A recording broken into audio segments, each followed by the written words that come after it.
Serial Sandiwara Radio, Babat Tanah Leluhur. Saatnya hampir tiba. Sebentar lagi rasa sakit itu akan tiba. Aku akan menghentikan semedi itu setelah aku mendapatkan tanda-tandanya. Babat Tanah Leluhur. Sebuah kisah kolosal dari tanah leluhur ratusan tahun yang silam di tanah Pasundan, yang diwarnai dengan kekerasan, ambisi, keserakahan, iri dan dengki, serta cita-cita dan cinta anak manusia. Kau belum juga mengatakan siapa pembunuhnya. Aku akan memberikan balasan yang setimpal padanya. Babat Tanah Leluhur. Naskah disusun oleh Tisar Sponsen. Ide cerita Cece Suhyar. Teknik dan montase Yadi Enos. Musik oleh Hari Sabar dengan sutradara Thomas Ake. Babat Tanah Leluhur Didukung oleh artis-artis Sanggar Prativi. Chris Urspon sebagai Raden Sakapal Waguna, Mucus sebagai Kilanjo, Herman sebagai Arit Lungkah, A.P. Burhan sebagai Surembangan, dan pembawa cerita Neni Sumardi.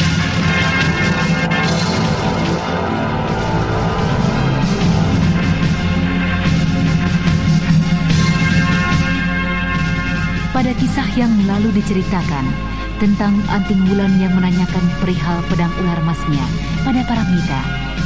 Paramita semula menyangkal bahwa pedang yang ia pergunakan adalah pedang palsu. Tetapi setelah ia diberi penjelasan oleh Anting Wulan, barulah ia percaya bahwa pedang itu memang benar pedang palsu. Dan ketika terjadi percakapan di antara keduanya, datanglah Karmapala menjelaskan tentang suatu kejadian di mana ada hubungannya dengan hilangnya pedang ular mas Anting Wulan. Paramita yang menyadari hal itu, kemudian ia jadi terisak-isak meminta maaf pada Anting Wulan.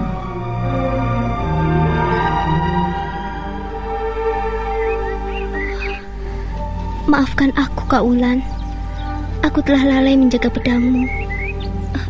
Kalau saja aku tak mencuri pedang itu demi kepentingan pribadi, mungkin pedang itu tidak akan benar-benar hilang, Kak.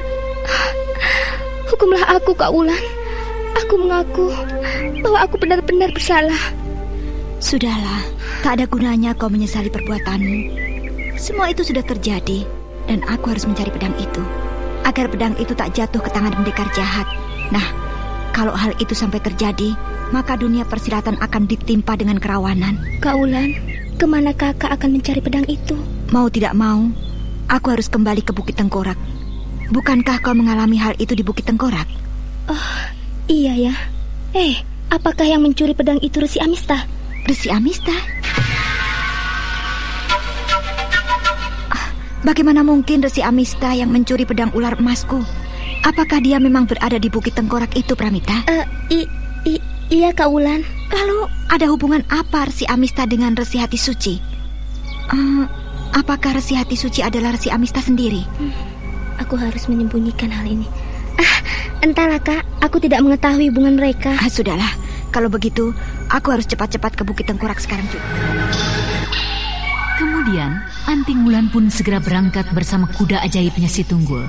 Namun sebelum itu, Anting Wulan pamit pada Prabu Purbaya dan Mamang Kuraya.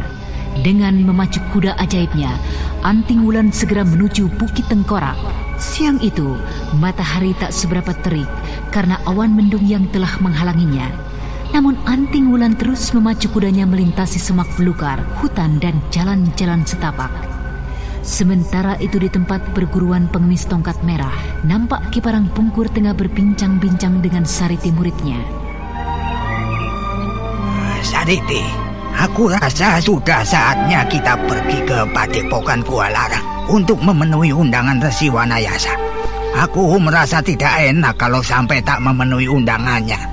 Terserah guru kalau memang ingin berangkat hari ini. Aku siap mengikuti. Bagus. Kalau begitu, siapkan kuda untuk berangkat. Suasana siang ini nampaknya sangat baik untuk pergi ke Gua Larang. Baik, Guru. Sariti kemudian beranjak dari tempat duduknya untuk mengambil kuda. Tapi baru saja kakinya melangkah beberapa tapak, meninggalkan pondok gurunya, tiba-tiba ada seorang murid pengemis tongkat merah muncul dengan terengah-engah. Nafasnya bagaikan diburu oleh beribu-ribu anak panah. Sariti jadi tersentak kaget melihat hal itu.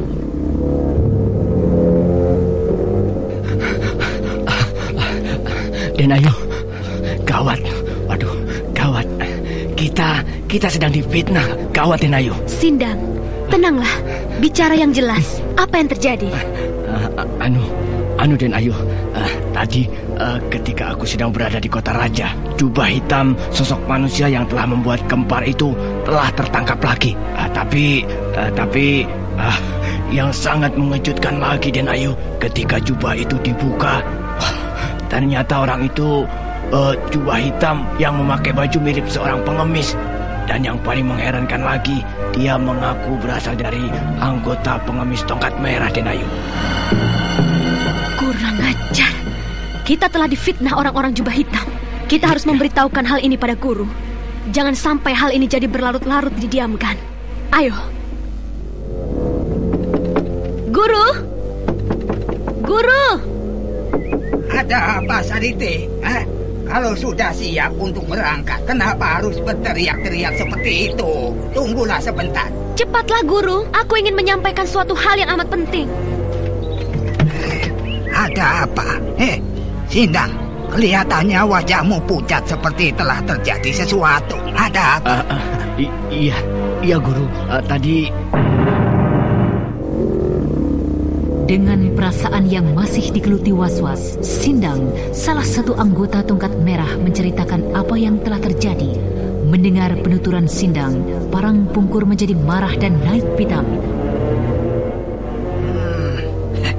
Kurang ajar. Siapa sebenarnya orang-orang jubah hitam itu? Mereka telah mencemarkan nama baik tongkat merah. Keparat. Peristiwa ini tidak bisa didiamkan begitu saja. Sindang, lalu bagaimana dengan jubah hitam yang mengaku sebagai anggota tongkat merah itu? Apakah dia sekarang masih berada di kota raja? Tidak, Guru. Ketika jubah hitam bicara dan mengaku sebagai anggota tongkat merah, lalu tiba-tiba saja muncul seseorang yang membunuhnya. Dan orang yang membunuhnya itu menurut pengakuannya masih orang warga desa yang tak jauh dari kota raja. Kurang ajar.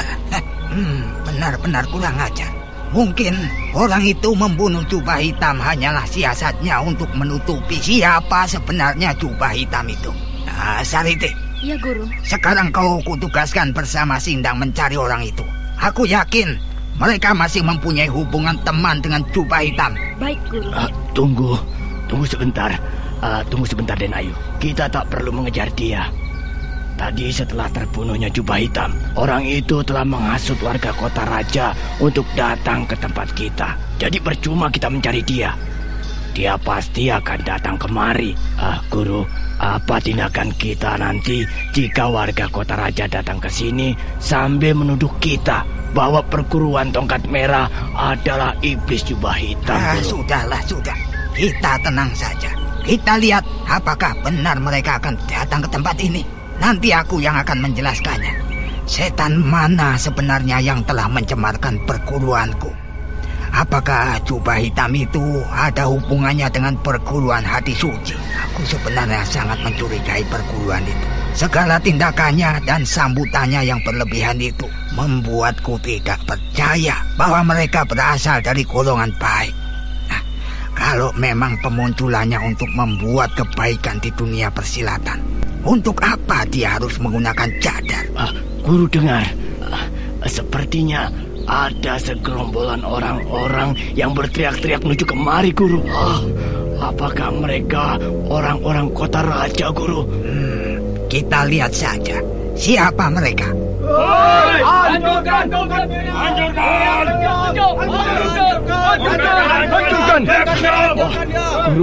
Guru, benar, orang itulah yang telah membunuh iblis jubah hitam itu. Dan dia jugalah yang mengajak warga kota raja untuk datang ke tempat kita, Guru. Tenanglah, aku mau tahu apa yang akan dilakukannya.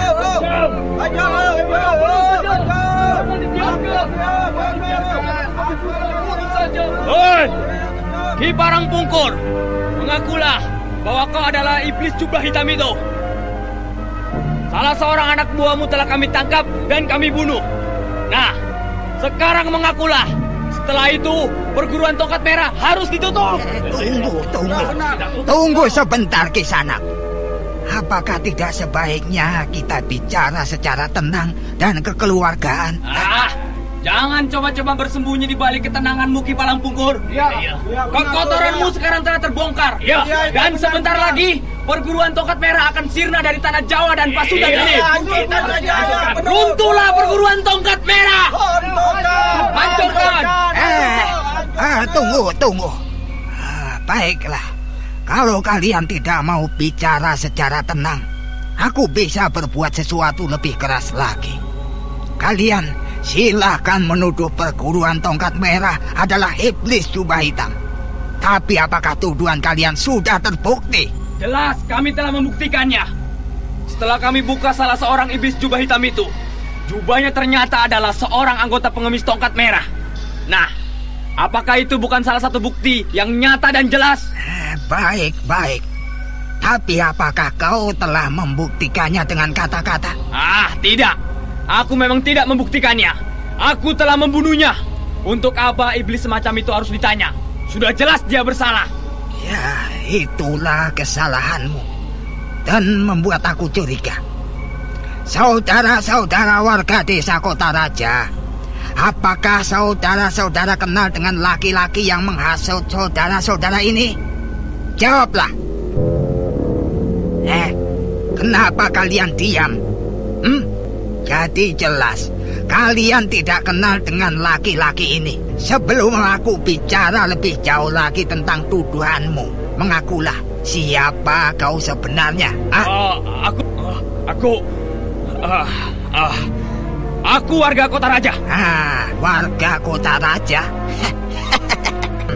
Apakah bicaramu itu tidak ngawur? Bagaimana mungkin kau warga Kota Raja, sementara orang-orang yang kau bawa ini tidak kenal denganmu? Katakan yang jelas dan jangan coba-coba menipuku. Caramu bicara sangat mencurigakan. Jangan-jangan kaulah salah satu iblis jubah hitam. Ayo, bicaralah. Siapa kau sebenarnya? Hei, kawan-kawan. Kenapa kalian diam? Sudah jelas perguruan tongkat merah adalah iblis jubah hitam. Ayo, bantulah aku. Jangan biarkan aku terpojok oleh kata-katanya. Kenapa kalian diam? Percuma kau menghasut mereka. Kalau kau tadi bisa membawa mereka kemari, tapi sekarang kau tak akan bisa menghasutnya untuk menghancurkan perguruan tongkat merah. Sungguh sangat disayangkan. Caramu bertindak sangat salah dan kasar sekali. Makanya gelagatmu mudah tercium, Kisanak. Barat, kenapa justru aku jadi terpojok dengan kata-katanya? Kurang ajar. Kalau begitu, aku harus menyingkir dari tempat ini sebelum mereka berbalik menterorku. Guru, orang itu melarikan diri.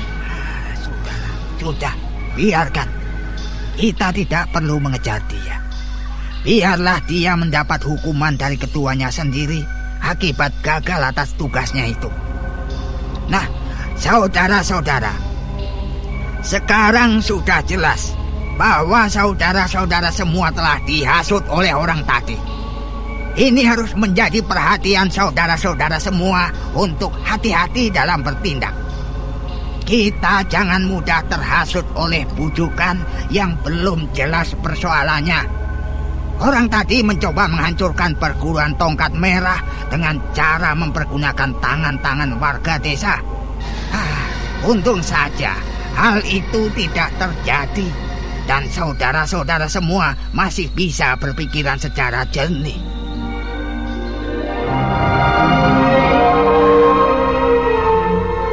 Ki Parangpungkur kemudian menasehati warga desa Kota Raja itu yang baru saja terkena hasutan Brenda.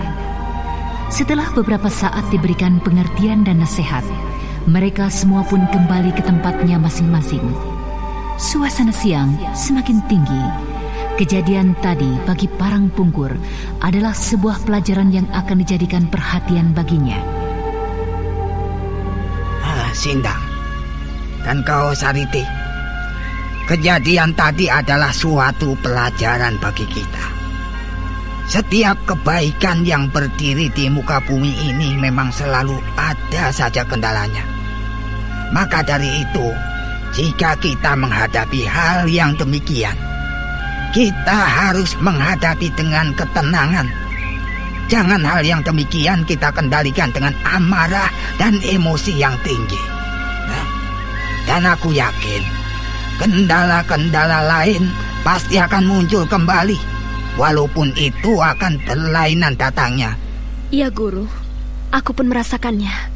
Betapa Guru dapat menyelesaikan masalah itu dengan tenang dan jiwa yang besar. Bukan saja peristiwa itu yang akan aku jadikan pelajaran, tapi sikap Guru yang tenang pun adalah suatu pelajaran bagiku. Ya, bagus kalau kau mulai mengerti. Dan sikap seperti itulah yang paling aku banggakan. Apalagi yang mempunyai sikap seperti itu adalah seorang pendekar. Nah, Sindang, kalau begitu kembalilah ke tempatmu. Sekarang masalahnya sudah selesai. Baik, Guru.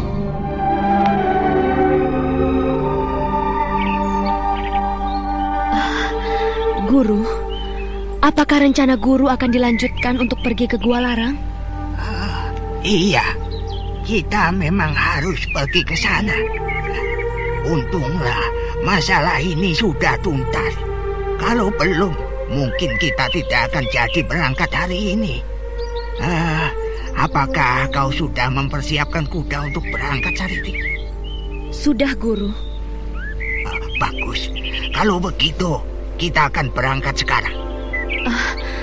Guru, apakah Kakang Giribanda akan turut serta untuk ke Gua Larang? Ya, Giribanda pun harus turut ke Gua Larang. Kenapa?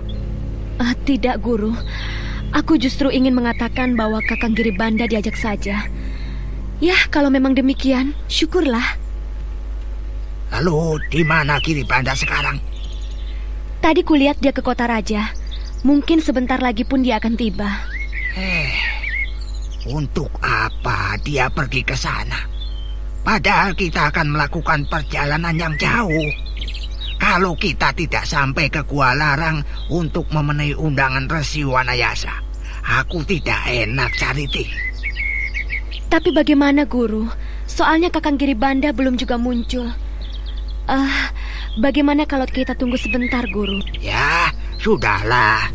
Tapi kalau kita tunggu beberapa lama, belum juga muncul, terpaksa kita akan pergi berdua saja.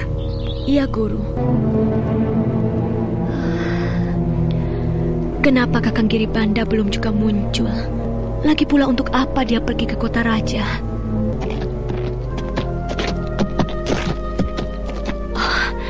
Itu dia. Syukurlah dia segera datang. Sariti, apakah Guru menanyakan aku? Bukan hanya menanyakan kemana Kakang pergi. Guru bahkan sedang menanti Kakang untuk diajak ke tempat Resi Wanayasa. Maksudmu ke Gua Larang? Benar. Kenapa? Sepertinya ada yang Kakang pikirkan untuk pergi ke Gua Larang. Tidak. Aku hanya... sudahlah, lupakan. Di mana Guru sekarang? Ada di dalam. Temuilah. Ya, baiklah.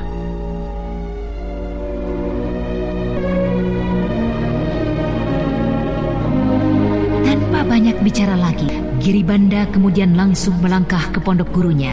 Sementara di dalam pondok itu, gurunya pun telah menunggunya.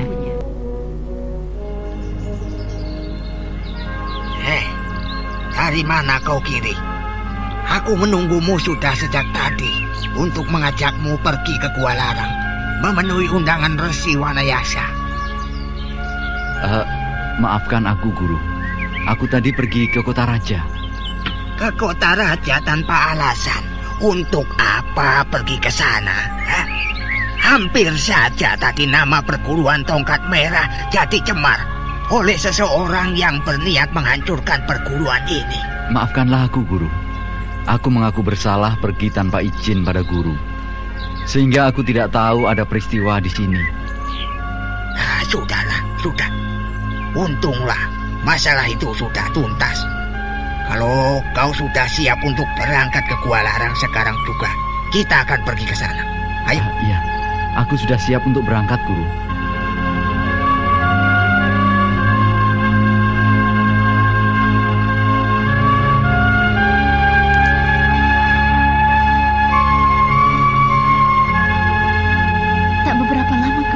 setelah mempersiapkan keperluannya, ketiganya pun melanjutkan perjalanan menuju ke Gua Larang.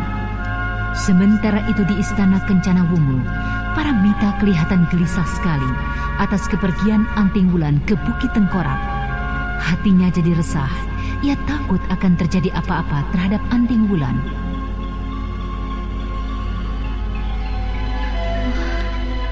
Kak Wulan, maafkanlah atas kesalahanku ini, Kak. Aku tidak menyangka kalau pedang ular bakal hilang dan berganti dengan yang palsu. Kalau memang benar si Amista yang telah mencuri pedang itu, artinya dia tidak menghargai aku sebagai orang yang telah mengetahui rahasianya. Apa yang harus aku perbuat untuk melawan Resi Amista? Rasanya tidak mungkin. Paramita. Kakang Karmapala. Kulihat kau sejak kemarin terus saja bersedih. Apakah kesedihanmu yang semakin hari semakin bertambah itu karena memikirkan masalah Kak Wulan? Iya, Kakang. Aku merasa bersalah sekali terhadap Kakak Wulan. Waktu itu, aku telah lancang mencuri pedang ular masnya, dan ketika aku mengembalikannya, tiba-tiba saja pedang itu berganti dengan yang palsu. Aku malu, Kakang. Dan aku tidak habis pikir, apakah benar si Amista yang mencuri pedang itu? Kalau benar, artinya dia harus mengembalikannya kepadaku. Dan kalau dia tidak mau, maka kita harus membocorkan rahasia dia tentang Resi Hati Suci. Tapi apakah kau yakin bahwa pedang itu Resi Amista yang mencurinya, Paramita? Kalau bukan dia, siapa lagi, Kakang? Bukankah yang menempati Bukit Tengkorak adalah Resi Amista? Dan bukankah kita pernah menginap di sana? Jadi jelas, aku rasa Resi Amista lah yang mencuri pedang itu. Dia sengaja membuat sirap untuk mencuri pedang itu. Lalu kalau memang benar Resi Amista yang mencuri pedang itu, apa yang akan kau lakukan? Kita harus menyusul Kak Wulan ke Bukit Tengkorak, Kakang. Aku merasa sangsi atas kekuatan Kak Wulan melawan Resi Amista. Resi Amista bukanlah resi yang mempunyai ilmu rendah, Kakang. Dia seorang pertapa yang sudah mumpuni. Benar. Aku pun mempunyai pikiran begitu, Paramita. Kita memang harus menyusul Kak Wulan. Kalau begitu, kita berangkat sekarang saja, Kakang. Dan kita tidak perlu izin dengan Kakang Purbaya, karena aku khawatir dia tidak mengizinkan kita. Terserah kaulah. Yang penting, sekarang kita bisa menyusul Kak Wulan sebelum segalanya jadi terlambat. Iya, Kakang. Kalau begitu, ayolah.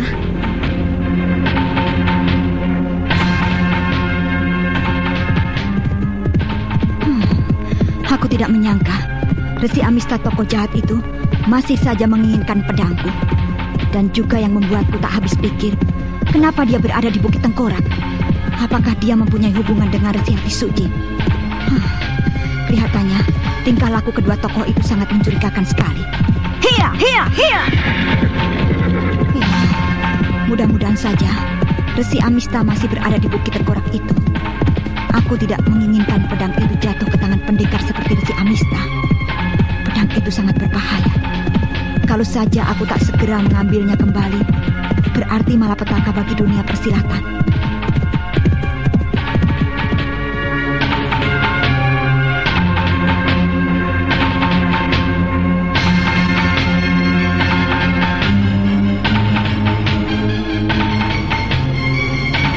Benar saja dugaan Anting Wulan. Tak jauh dari tempat dia berkuda, nampak seorang gadis tengah lari dengan sempoyongan. Bajunya kelihatan robek-robek dan wajahnya nampak kusam. Ia terus berlari sementara 4 orang berjubah hitam mengejarnya dengan nafsu birahi. Hei, aku seperti mendengar orang berteriak-teriak minta tolong. Hup! Suara itu datangnya dari arah utara. Aku akan mencoba ke arah itu. Hiya, hiya!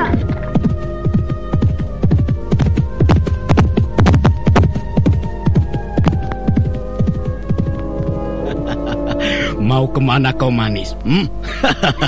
Jangan lari. 4 orang berjubah itu masih terus mengejar. Dan ketika salah seorang di antaranya melompat dan mencoba menyentuh gadis itu, tiba-tiba saja mendarat sebuah tendangan menghantam kedua tangannya.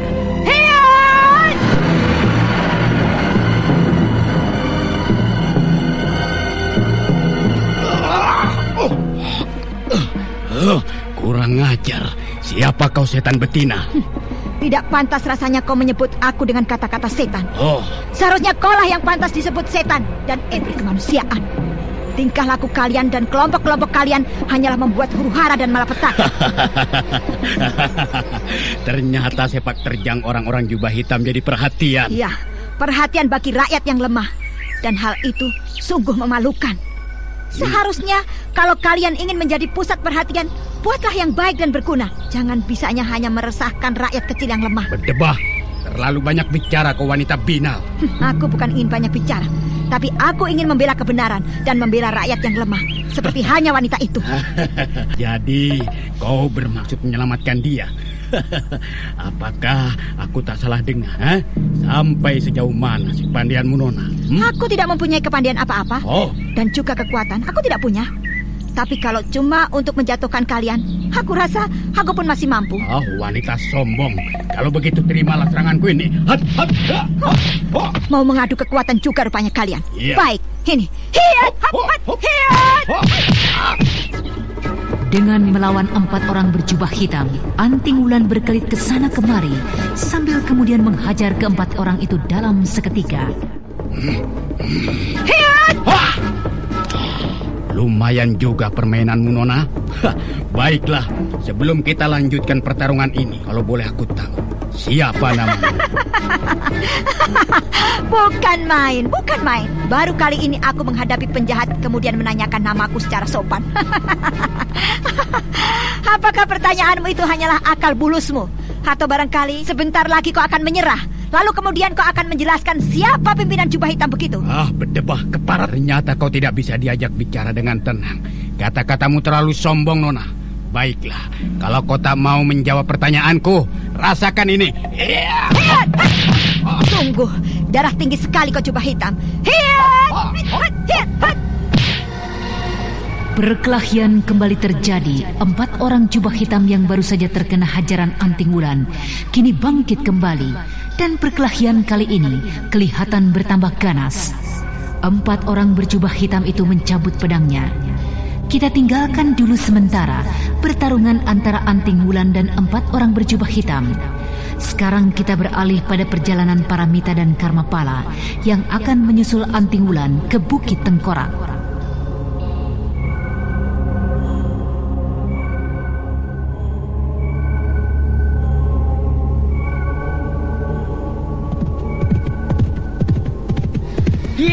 Kia. Paramita, betapapun dalamnya penderitaanmu, aku masih mencintaimu. Tetapi, kenapa kau masih saja tak mau mengerti perasaanku? Apalagi sebenarnya yang kau ragukan? Paramita.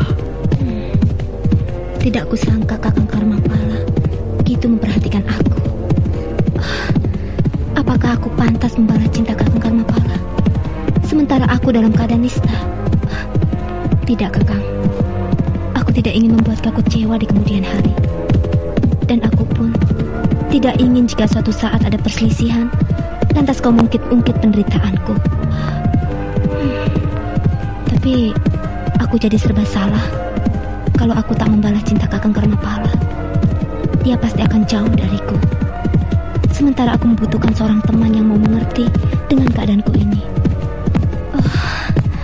Sang Hyang Agung, kenapa aku begitu terpojok oleh persoalan-persoalan yang begitu rumit dan memusingkan? Adik Paramita, ayo. Kelihatannya kau berkuda sangat lambat sekali. Padahal kita sudah harus bisa menyusul Kak Wulan. Apa yang kau pikirkan? Banyak, Kakang. Pada saat-saat ini, aku begitu banyak persoalan dan juga cobaan. Sampai aku sendiri tak kuasa menanggung itu semua, Kakang. Mita, apakah kau lupa dengan nasihat Kak Wulan dan kakek Mamang Kuraya? Aku masih ingat, Kakang.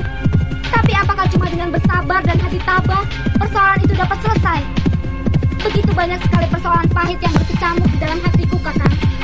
Sampai-sampai aku tidak percaya dengan kesabaran dan ketabahan. Rasanya aku mulai muak dengan hidup ini. Mita, kalau bukan dengan ketabahan dan kesabaran, lantas kita mau apa lagi? Tak ada cara lain yang dapat kita lakukan sebagai makhluk jika ditimpa musibah selain dengan tabah dan sabar menerima kenyataan. Kalau hanya dengan bicara, kelihatannya memang mudah, Kakang. Tapi kenyataannya, setelah saya coba untuk tabah dan sabar,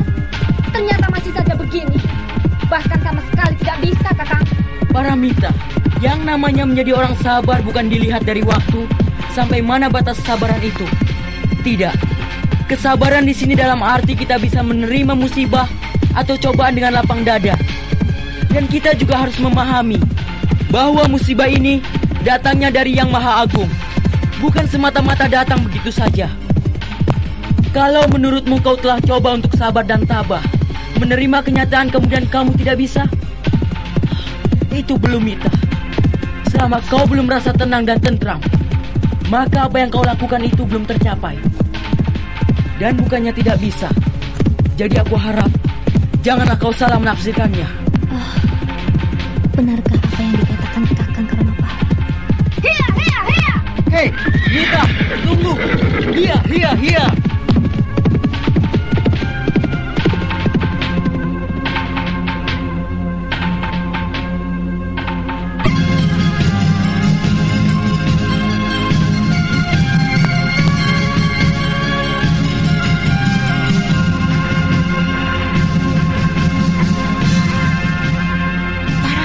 Menjadi malu sendiri dengan apa yang dikatakannya. Dan kata-kata Karmapala begitu menyentuh hatinya. Entah karena apa, kemudian Paramita melarikan kudanya dengan kencang.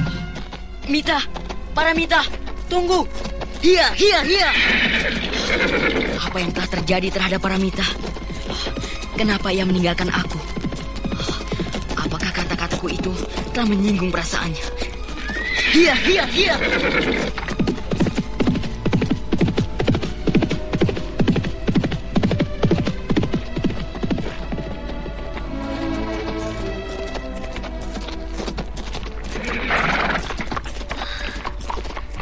Jadi malu dengan Kakang Karmapala atas kata-kataku tadi.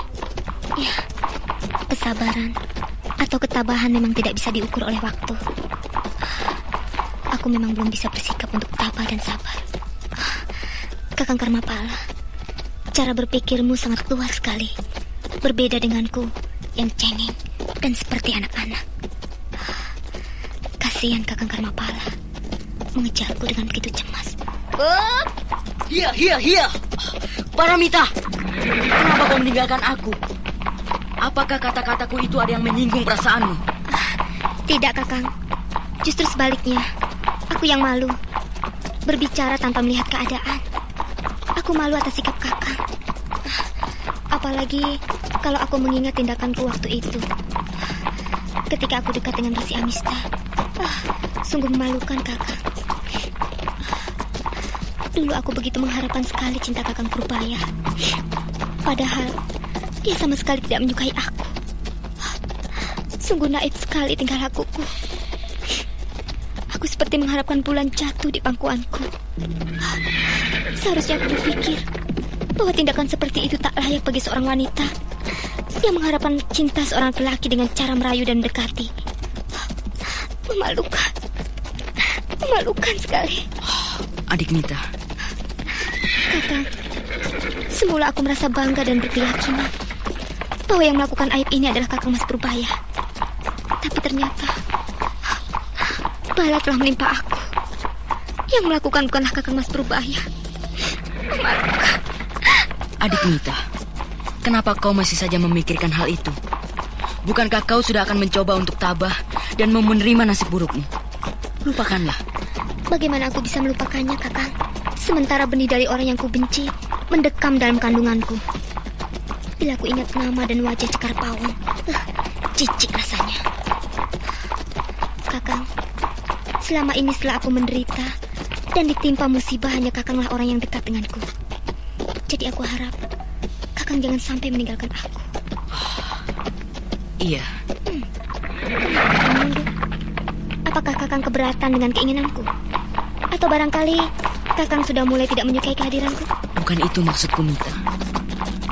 Aku sangat menyukai sekali kau minta tolong padaku.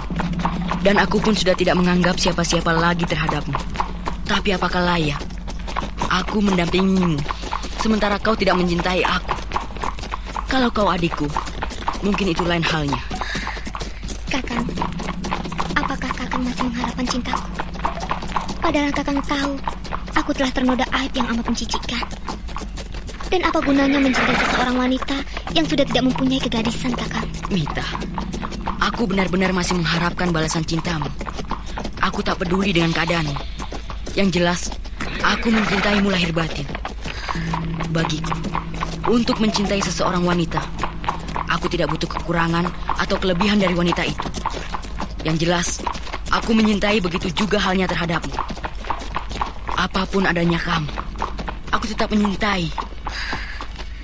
Sekali lagi aku katakan, aku sangat menghargai cinta Kakang.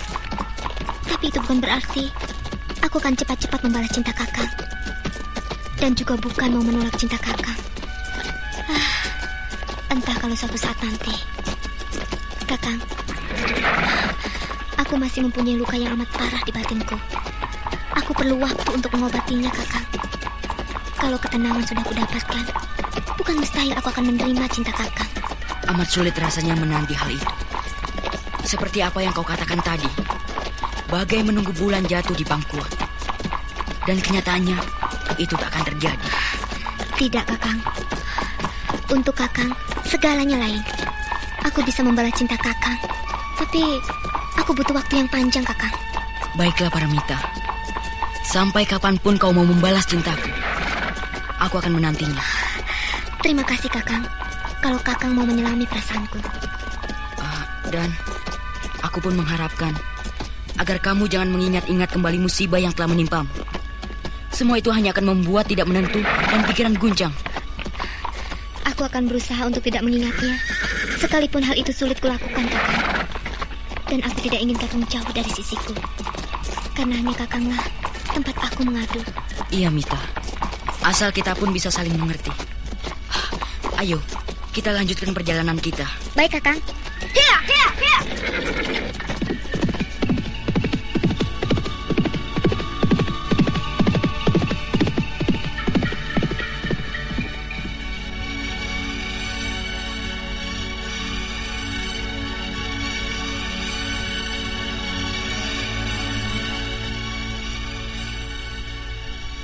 Keduanya pun kembali melanjutkan perjalanannya. Sementara itu di tempat lain, di mana Anting Wulan tengah bertarung, saat itu perkelahian masih saja terus berlangsung, walaupun belum ada yang jatuh di antaranya.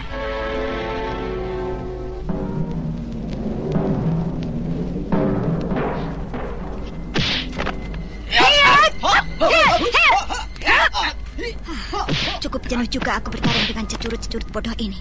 Sebaiknya aku selesaikan sekarang juga mereka. Hiyat! Hiyat!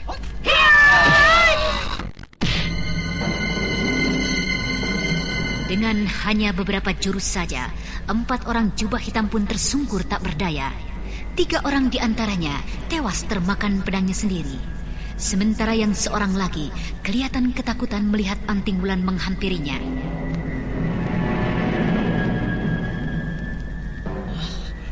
Jangan! Jangan kau bunuh aku, Nona Pendekar! Jangan! Ternyata sesumbarmu yang barusan itu hanya setai kuku. Sungguh memalukan sekali jubah hitam. Jubah hitam yang selalu membuat gempar dan menganiaya rakyat, ternyata keberaniannya sama sekali tidak ada. Kalian orang-orang jubah hitam tak lebih dari iblis-iblis pengecut. Ampun, Nona Pendekar. Ampun, jangan bunuh aku. Sekarang aku mau tahu, bagaimana rasanya kalau orang lemah ditindas dan dianiaya? Apakah rasanya sama seperti apa yang kau rasakan? Ampun, jangan. Jangan kau aniaya aku, Nona. Ampun. Tenang, tenang. Bukan aku yang akan menganiaya kamu, tapi gadis itu. Kasihan. Mungkin dia pun mau tahu bagaimana rasanya dipukul, ditendang, atau dihajar dengan sebidang pedang. Ampun, jangan. Aku insap, Nona. Nona, siapa namamu? Ningrum, Kak. Ningrum, bagus. Bagaimana perasaanmu ketika jubah hitam menganiayamu? Saya takut. Dan saya merasa sakit ketika mereka menampar saya. Oh ya? Nah, sekarang manusia yang bernama jubah hitam itu sudah tidak berdaya. Sekarang balaslah sakit hatimu. Tamparlah sepuasmu. Kemudian buatlah dia jadi lebih ketakutan seperti apa yang pernah ia lakukan terhadapmu. Saya takut, Kak. Untuk apa kau jadi orang penakut? Kalau kau masih saja mempunyai jiwa penakut, maka kau akan mengalami hal seperti tadi, dikejar dan kemudian ditampar. Mungkin entah apa lagi yang akan kau alami. Nah, perlakukanlah dia seperti apa yang pernah dia lakukan terhadapmu. Ampun, Nona Pendekar. Janganlah pukul saya. Ampun, saya sudah lemah. Ampun, jangan tampar saya. Ningrum, ayo lakukanlah. Dia sudah tak berdaya seperti kau juga ketika dikejar mereka. Ayo.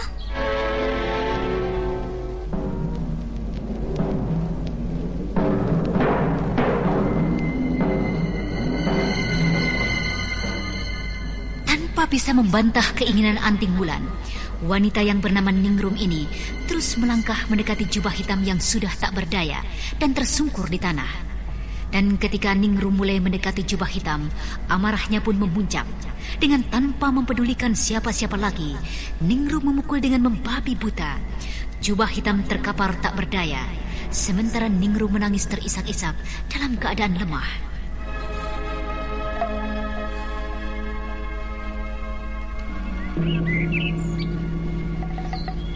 Kenapa kau menangis, Ningrum? Kenapa?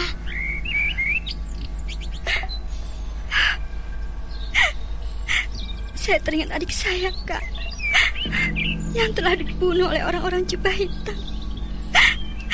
Saya sekarang merasa sedikit puas bisa memukul jubah hitam walau dalam keadaan tak berdaya.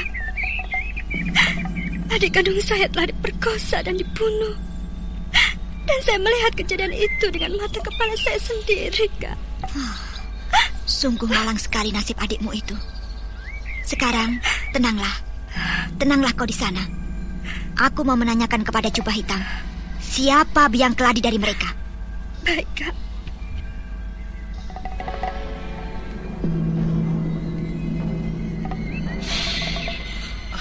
Ampun, Nona Pendekar. Ampun. Baik. Aku akan mengampunimu. Asal kau mau menjelaskan siapa biang keladi dari jubah hitam. Iya, ampun saya tidak tahu, Nona Pendekar. Sungguh, saya tidak tahu. Oh, masih mau mungkir dan mencoba-coba menutup rahasia? Tidak. Baiklah, kalau begitu aku punya cara lain untuk membuka mulutmu. Ningrum, ambil pedang yang terletak di tanah itu. Baik, Nona Pendekar. Jangan. Baiklah, aku akan...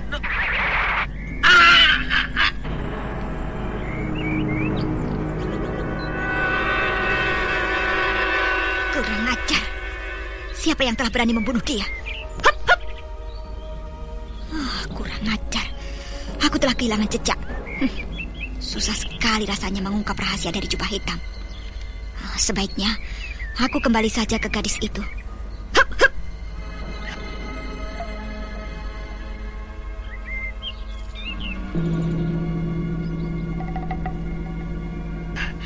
Bagaimana, Kak?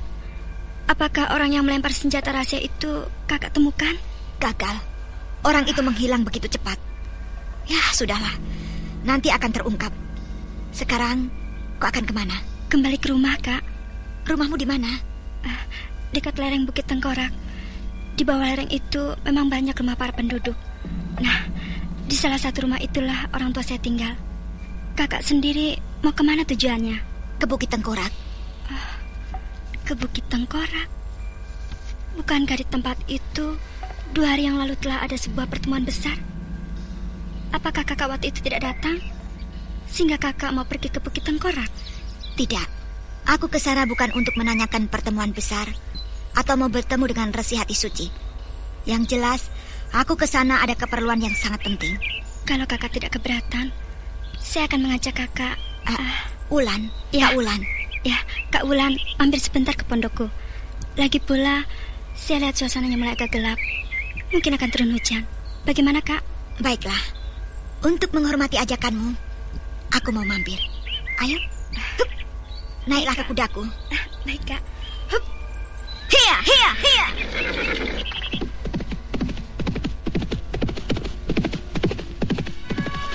Kak Wulan, kelihatannya kakak begitu tergesa-gesa. Apakah begitu penting masalah kakak sehingga kakak datang ke Bukit Tengkorak? Iya, penting sekali. Masalah ini menyangkut ketentraman dunia persilatan dan juga ketentraman tanah Pasundan. Sepertinya begitu mengerikan sekali. Bukan sekedar mengerikan, tapi memang benar-benar mengerikan. Pedang pusakaku telah dicuri seseorang. Lalu, Siapa yang mencuri pedang itu? Apakah Kakak Wulan sudah mengetahuinya? Aku tidak mengetahui, tapi itu hanya dugaanku saja. Dan aku yakin, dialah yang mencuri pedangku. Aneh. Apakah di tempat itu telah tinggal 2 orang tokoh? Yang baik bernama Resi Hati Suci dan seorang tokoh jahat. Kak Wulan, apakah Kakak Wulan yakin di Bukit Tengkorak itulah tinggalnya penjahat yang mencuri pedang Kakak? Iya, kenapa? Bukankah di tempat itu tinggal seorang Resi Hati Suci yang baik dan mengemban dharma? Jadi menurutku, bagaimana mungkin di tempat itu ada orang jahat? Ningrum. Kita jangan mudah percaya dengan penampilan seseorang yang rapi dan sopan kalau kita sendiri belum jelas benar siapa orangnya. Bisa saja kau bilang saat ini Resi Hati Suci baik, tapi suatu saat bila tiba-tiba jahat, bagaimana? Dan juga bukanlah hal yang mustahil jika Bukit Tengkorak yang kau anggap suci dan bersih itu ada sebuah kejahatan yang tercongkol. Iya, benar juga kata-kata Kak Wulan. Nah, sekarang kau janganlah terlalu mudah menilai seseorang itu baik, padahal belum tahu siapa orang itu dan bagaimana tingkahnya. Iya, Kak. Hia. Hei, aku mendengar dengus nafas seorang di atas pepohonan itu. Siapa? Apakah orang itu adalah kawan-kawan dari si Jubah Hitam yang terbunuh? Baiklah, akan kudiamkan saja dulu. Hia.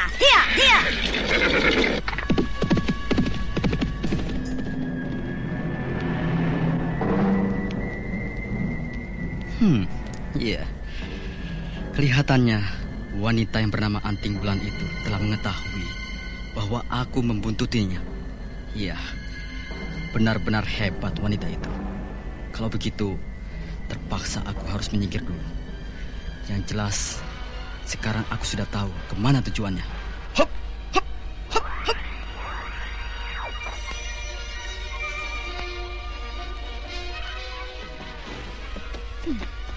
Aku mendengar orang itu pergi. Apakah benar orang itu tidak membuntuti aku lagi?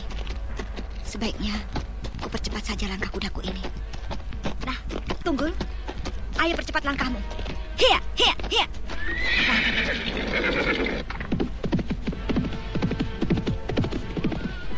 Nah, Ningrum, berpeganglah erat pada pinggangku. Hia.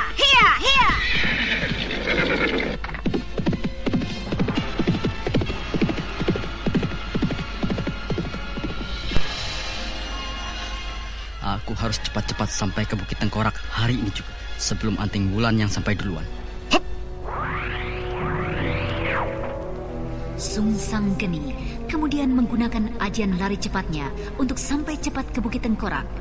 Sementara itu di Bukit Tengkorak sendiri, nampak Kalarokso dan Kalajabang sedang menghukum seorang anak buahnya yang gagal dalam melakukan tugasnya sebagai Jubah Hitam.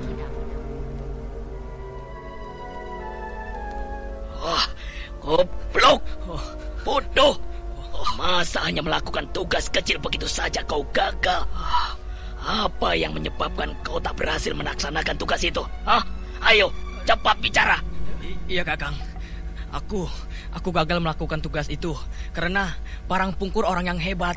Dia hebat bukan karena ilmunya saja, tapi juga cara bicaranya, Kakang. Dia pandai memutarbalikkan pembicaraan sehingga aku gugup dibuatnya, Kakang. Iya. Seandainya kau tak gugup dan pandai bicara, apa yang akan terjadi? Entahlah, aku tidak tahu, Kakang. Seandainya aku tidak gugup, entah berhasil atau tidak. Wah. Bagus. Jadi dengan cara begitu pun kau tak bisa meyakinkan dirimu. Luar biasa. Sekarang aku mau bertanya kepadamu. Apa hukumannya bagi seorang anak buah jika melakukan tugasnya ia gagal? Artinya tidak berhasil. Ayo jawab. Apa hukumannya? Aku tidak tahu, Kakang. Barangkali akan diberi tugas yang lain, Kakang. Itu berarti belum diberi hukuman. Yang aku inginkan, bagaimana kalau orang yang kutugaskan gagal kemudian diberi hukuman? Nah, hukuman apa yang cocok, yang pantas, dan yang tepat? Ayo, jawab yang jelas, Kunyung. Kakang. Aku tidak tahu, Kakang. Goblok. Bagaimana kalau hukuman mati?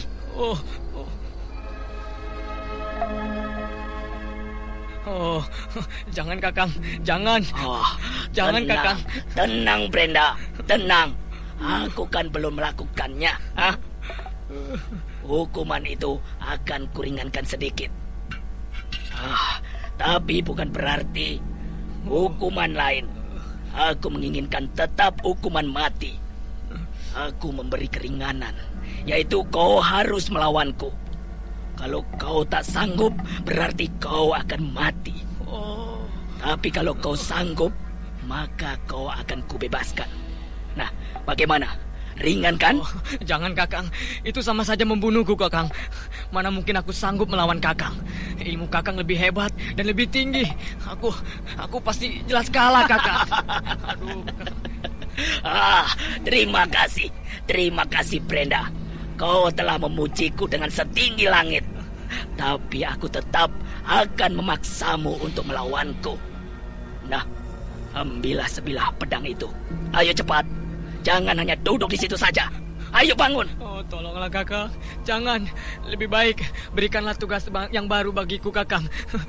Pasti tugas itu akan berhasil Kakang. Sudah. Tolong, Jangan Kakang. banyak mulut. Ambil pedang itu. Atau aku akan menghukummu dengan sekaligus membabatkan pedang ini tanpa harus kau beri perlawanan. Ayo. Keparat. Rupanya tak ada cara lain kecuali dengan melawannya. Baiklah. Ya, bagus.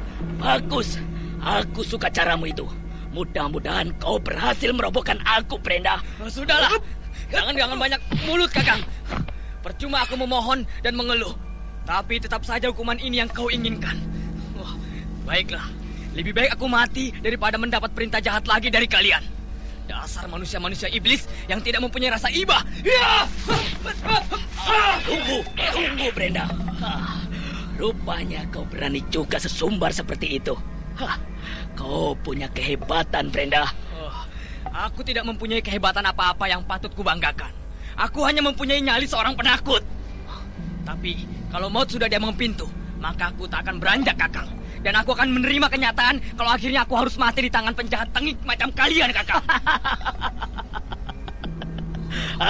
Brenda, apa kau pikir? Kau pun bukan seorang penjahat, seorang penipu, Setan alas. Kau mau bilang bahwa kau adalah orang suci? Tidak, aku tidak berkata itu, bahwa aku orang suci. Tidak ada manusia di jagat raya ini yang suci. Sekalipun kalian membuat perkumpulan hati suci. Suci apanya? Perbuatan kalian saja sudah menentang kehendak Sang Agung. Aku memang penjahat, seperti kalian. Tapi sekarang, aku mau sadar. Dan biarlah rasa sadarku datang setelah maut berada di pintu kematianku. Sudahlah, Kakang. Tidak ada gunanya banyak omong. Semuanya itu akan menjadi percuma dan tidak bisa menghapuskan keinginanmu. Ayolah, Kakang. Kita mulai lagi bertarung sampai mati.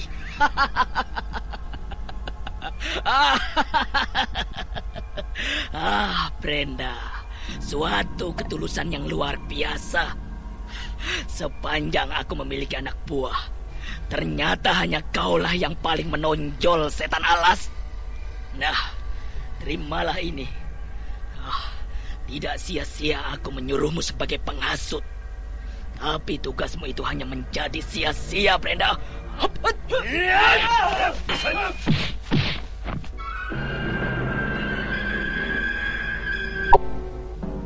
Kalarokso menghajar dengan garangnya. Namun begitu Brenda masih bisa berkelit dan menangkis tusukan-tusukan Kalarokso. Pertarungan itu pun akhirnya tak berlangsung lama. Serangan-serangan Kalarokso yang gencar akhirnya dapat menyudahi pertarungan itu. Ketika Brenda akan merunduk untuk menghindari tendangan Kalarokso, rupanya itu hanya sebuah tipuan Kalarokso. Tiba-tiba saja seketika itu juga pedang Kalarokso berkelebat menembus lambung Brenda.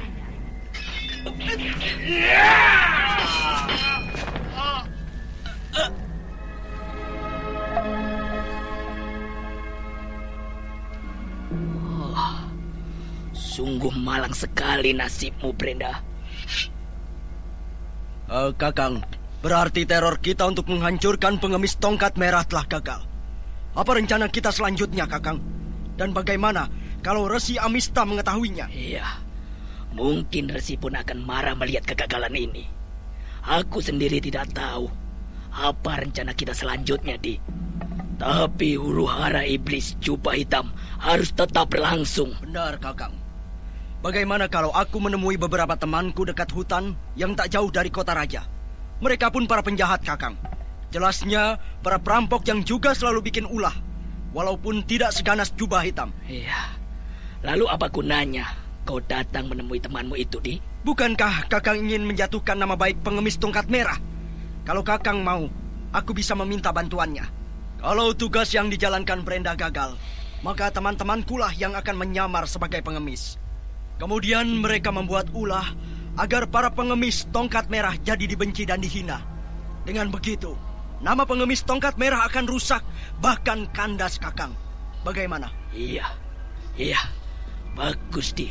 Itu suatu usul yang bagus. Di, kenapa teman-temanmu itu tidak mau bergabung sekaligus bersama kita? Tidak, Kakang. Mereka mempunyai perkumpulan sendiri dan ketua sendiri. Manusia-manusia seperti temanku itu wataknya sangat sulit dimengerti, karena rata-rata tingkahnya seperti orang kurang waras, Kakang. Pantas saja. Siapa nama teman-temanmu itu, Di? Kalau yang lain aku tidak begitu jelas. Hanya ketuanya saja, kawan dekatku. Wong Sableng namanya. Wah, lalu kapan kau akan berangkat ke hutan itu, Di? Mungkin besok pagi, Kakang. Aku masih menunggu kabar dari Sungsang Geni, dan aku pun akan mengajak dia untuk menemui Wong Sableng. Wah, iya. Baiklah, Di.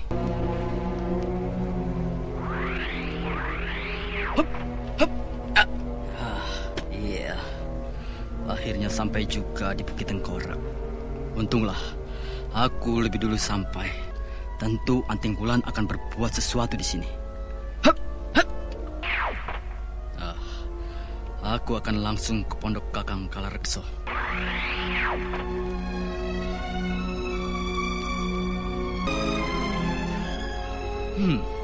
Iya, itu dia mereka. Sungsang Geni. Kakang. Kelihatannya kau tergesa-gesa sekali. Ada apa? Apakah ada seseorang yang mengejarmu? Tidak, Kakang. Aku tergesa-gesa. Ada sesuatu yang harus kusampaikan pada Kakang dan Resi Amista. Ada kabar apa? Kelihatannya sangat penting sekali. Oh, bukan sekedar penting, Kakang. Dan ini memang harus disampaikan. Tadi, ketika aku sedang melakukan perjalanan untuk kemari, aku melihat 4 orang anak buah kita, jubah hitam, bertarung dengan seorang wanita. Kalau tidak salah, namanya Anting Wulan. Anting Wulan? Iya. Aneh. Bukankah mereka sudah kembali ke Mataram? Tidak, Kakang. Yang jelas itu adalah Anting Wulan. 4 orang anak buah kita yang melawan dia, semua kalah. Bahkan 3 diantaranya tewas. Yang seorang lagi hampir saja membocorkan rahasia kita. Untunglah, aku segera datang. Dan kututup mulutnya dengan senjata rahasiaku. Dan satu hal yang lebih penting, Kakang. Anting Wulan akan datang ke Bukit Tengkorak ini. Dia akan datang kemari? Iya. Untuk apa dia datang kemari? Yang aku dengar, ketika ia sedang berbicara dengan orang yang ditolongnya, dia datang ke tempat ini untuk merebut pedang ular emas yang dipegang oleh Resi Amista. Dari mana dia tahu bahwa pedang ular emas itu Resi Amista yang mengambilnya? Entahlah, Kakang. Yang aku tahu hanya demikian. Kalau begitu, Kakang, sekarang juga kita harus memberitahukan Resi Amista. Iya. Jangan sampai hal ini terlambat. Baiklah, ayo. Tunggu, Kakang. Bagaimana dengan mayat Brenda? Oh iya. Wah, Sungsang. Iya. Bereskan mayat itu. Baik, Kakang.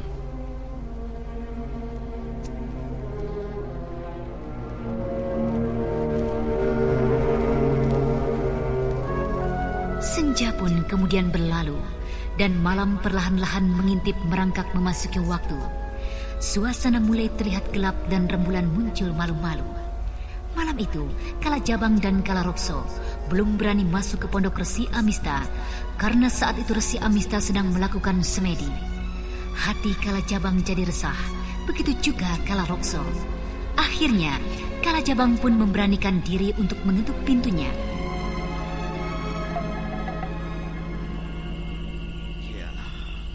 Lebih baik ku ketuk saja pintunya. Mudah-mudahan saja Resi tidak marah dan semadinya sudah selesai. Adi, tunggu. Apa yang akan kau lakukan? Aku harus mengetuk pintunya, Kakang. Hal ini harus disampaikan cepat-cepat. Jangan sampai terlambat, Kakang. Tunggu dulu, Di. Sekalipun berita itu penting, tapi kalau pintu resi ini tertutup, artinya resi sedang semedi dan tidak boleh diganggu. Kita bukan ingin mengganggunya, Kakang. Tapi kita akan memberitahukan sebuah kabar penting. Tapi bagaimana kalau tiba-tiba Resi Amista marah kalau kita mengetuk pintunya? Kita beritahukan saja segera bahwa kita akan menyampaikan kabar penting. Aku jadi serba salah. Kalau disampaikan, kita takut mengganggu semedinya. Dan tentu sedikitnya Resi akan marah. Tapi kalau ditunda dulu berita ini sampai Resi selesai semedinya, pasti akan bahaya dan Anting Wulan akan segera datang. Wah, bingung aku jadinya, Di. Sudahlah, Kakang. Kakang tenang saja di sini. Biarlah aku yang akan mengetuk pintu itu. Ya, terserah kau sajalah, Di. Nah, saudara pendengar, bagaimanakah? Apakah yang terjadi di Pondok Resi Amista itu? Dan sampaikah perjalanan Anting Wulan ke Bukit Tengkorak? Untuk mengetahui jawabannya, ikutilah lanjutan kisah Babat Tanah Leluhur dalam episode ke-20 dengan judul Angkara Murka. Sampai jumpa.